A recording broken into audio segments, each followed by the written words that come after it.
The comics were born in New York in the 30s, and you have to really think about the gestalt of what was going on in the city at the time.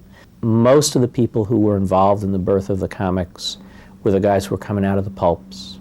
They were publishers or publishing people who weren't quite in enough to even be in the pulp business, much less the book business. The book business was for the establishment of the country. It was literary. It was what the few college-educated people aspired to be in. The pulps were sort of in between. Comics were the bottom of the food chain.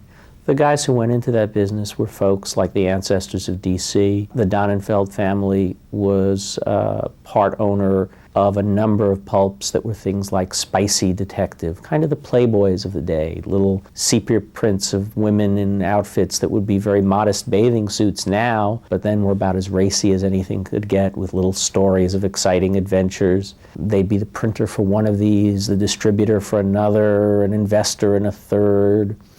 And most of the operations were run by Jewish families that were either immigrant or first generation, not at all establishment, much like the guys who got in the movie business a generation before, who found entertainment kind of a natural way into the American business culture. La Guardia was cleaning up New York. We think of him now from reading the funnies, but his other link to the comics is that he started a major anti-pornography campaign in that period. And that began to clean up some of the pieces of the publishing industry and put pressure on some of the pulp publishers to get out of some of the lines they'd been in. Apparently that had some synchronicity with their move into the comic book business. The early comics, of course, had been marketing premiums. Buy Milk of Magnesia, get this reprint of the wonderful newspaper strip that you loved. Through the efforts of Max Gaines and others, that transformed itself into being comics that were sold at a newsstand, again predominantly reprint. There started to be first sort of trials of maybe we could put something new in it. In DC's case, there was a flamboyant pulp writer, a man named Major Malcolm Wheeler-Nicholson, who wrote a lot of adventure pulp, a lot of kind of first person, the equivalent of I wrestled an alligator in the middle of the Amazon. He was ready to get into publishing. And the Major made a deal with the Donenfeld family for distribution and didn't have enough money to buy the rights to the established comic strips for reprint purposes. That was a whole $5 a page. He tried to find a cheaper way to do it, and as a result commissioned what became the first running all-original comic in America. There were some earlier attempts that sort of started and died quickly, but the Major's effort, New Fun, became the turning point. The editorial credit in the first issue is to Lloyd Jacquet, which indicates it probably was packaged by the Jacquet studio.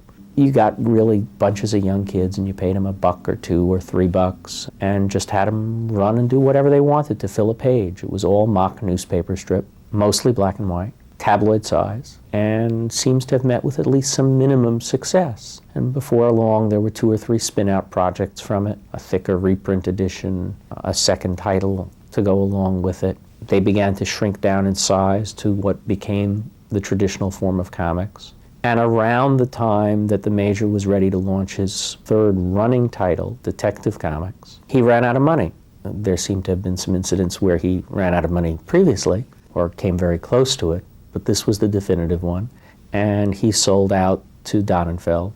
Donenfeld had an accountant who later became his partner named Jack Liebowitz, who very early on sort of became the point man for the publishing side of the business. Donenfeld's great expertise was in the distribution side. He had some relationships with the less savory elements that controlled a lot of the distribution, magazine distribution, tying back to the old bootlegging days. A lot of the magazine distribution system was a repurposing of the trucks that had been used for bootlegging to a healthier product. The Major sold out to Donenfeld. Liebowitz became involved and really became the dominant force in the publishing. And between them, they really built DC into being the first important comic book publisher. Of course, it was Superman that did that. Action Comics came along about 2 years after the birth of Detective, and the choice of Superman, whether it was Shelley Mayer at Max Gaines' office sending it over, or Vin Sullivan's editorial decision, or Liebowitz still remembers picking the particular panel for the cover when we came out with the 60th anniversary of DC coffee table book, and I brought it over to him as a celebratory present. He immediately leaped on the panel out of context and flashed back to at least his memory of having picked that for the first cover of Action 1. That book was the phenomenal success that really established comics as an industry that could do its own creative thing and have a response in the audience. And a medium was born.